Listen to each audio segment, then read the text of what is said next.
Hello friends, నేను మీ JD. Welcome to big boss updates. Big బాస్లో 17th డే థర్డ్ ప్రోమో వచ్చింది. నిజంగా ఇదైతే హార్ట్ టచింగ్, అల్లా కల్లోలం రెండు రీమిక్స్ కొట్టినట్టు ఉంది.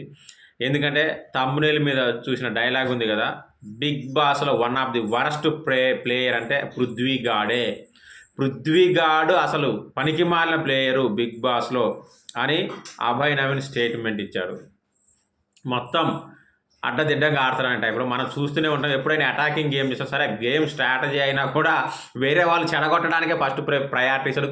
ఆ తర్వాత ఈయన గేమ్ ఆడతాడు. సో అది ఆ తర్వాత ఆ ఎక్స్ గేమ్లో బిగ్ బాస్ వాళ్ళకు ఆఫర్ ఇచ్చాడు. నిఖిల్ క్లాన్ వాళ్ళకి అభయ్ క్లాన్ నుంచి ఒకరిని డిస్క్వాలిఫై చేయాలి, ఆడకుండా చేయొచ్చు అని చెప్తే నాగమణికంఠను చేశారు.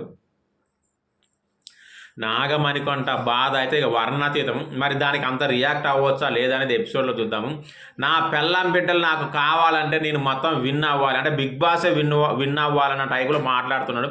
అది కొంచెం అతిశయోక్తి కావచ్చు, కానీ అంటే ఏడ్చుకుంటూ మాట్లాడుతున్నాడు. బట్ ఒక్కొక్కసారి అలా జరుగుతుంటే దానికి మరి అంత రియాక్ట్ అవ్వచ్చా లేదని అది కూడా ఫుల్ ఎపిసోడ్లో తెలుస్తుంది. నేనైతే కొంచెం అంటే అంత అవసరం లేదేమో, ఒక్కసారికి అది వాళ్ళకు బిగ్ బాస్ ఇచ్చిన రైటు, దానికి ఇంత ఎందుకు బాధపడుతున్నది నాకు అర్థం కాలే. మరి మీరేమైనా రైట్ అనుకుంటున్నారా, బాధపడడం కాదనుకుంటున్నారా కామెంట్ చేయండి.